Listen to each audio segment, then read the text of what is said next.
ஈமானுக்கு ஆபத்து. ஈமானை கரித்து அழித்துவிடும் நெருப்பாகிறது பொய், பொறாமை, கோபம் ஆகியவையாகும். ஈமானுக்கு பகைவன் உள்ளொண்டு வைத்து புறமொண்டு பேசும் நிஃபாக் நயவஞ்சகத்தனமாகும்.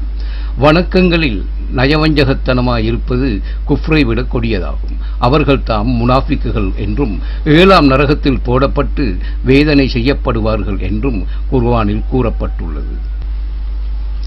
நிச்சயமாக நயவஞ்சகர்கள் நரகத்தின் அடித்தளத்தில் இருப்பார்கள். அல் குர்ஆன் 4வது அத்தியாயம் 145வது வசனம் என்பதாகவும், நிச்சயமாக நயவஞ்சகர்கள் அல்லாவை ஏமாற்ற நினைக்கின்றனர், அவனோ அவர்களை ஏமாற்றி விடுகிறான். அல் குர்ஆன் 4வது அத்தியாயம் 142வது வசனம் என்ற வசனங்களும் என்னும் அவர்கள் தொழுகையில் நின்றால் மனிதர்களுக்கு காண்பிப்பதற்காக சோம்பேறிகளாக நிற்கின்றனர். இதுவும் அல் குர்ஆன் 4வது அத்தியாயத்தில் 142வது வசனத்தின் கடைசி வரிகள் என்ற வசனமும் கவனிக்கத்தக்கவையாகும்.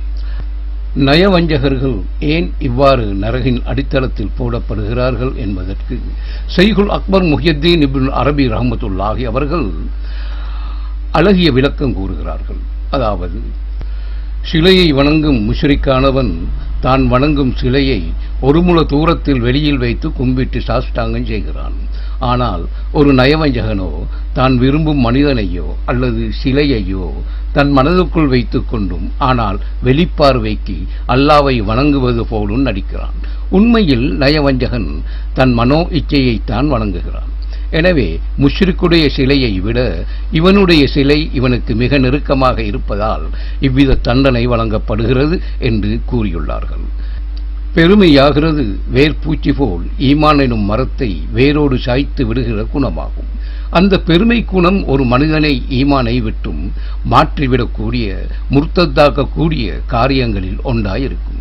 அப்படிப்பட்ட காரியங்கள் 300க்கு மேல் இருப்பதாக ஹதீஸ், ஃபிக்ஹ் நூட்களில் விரிவாக கூறப்பட்டுள்ளது.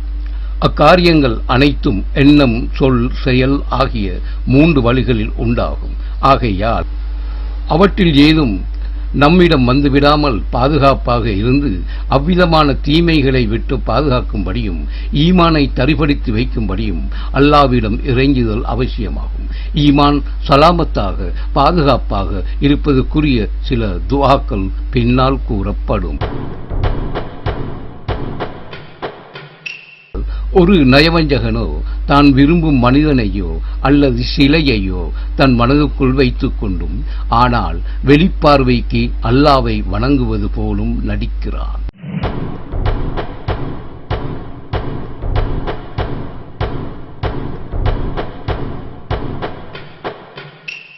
சந்திப்போம். வாசித்ததில் சில வரிகள் 4வது பதிவிலும்.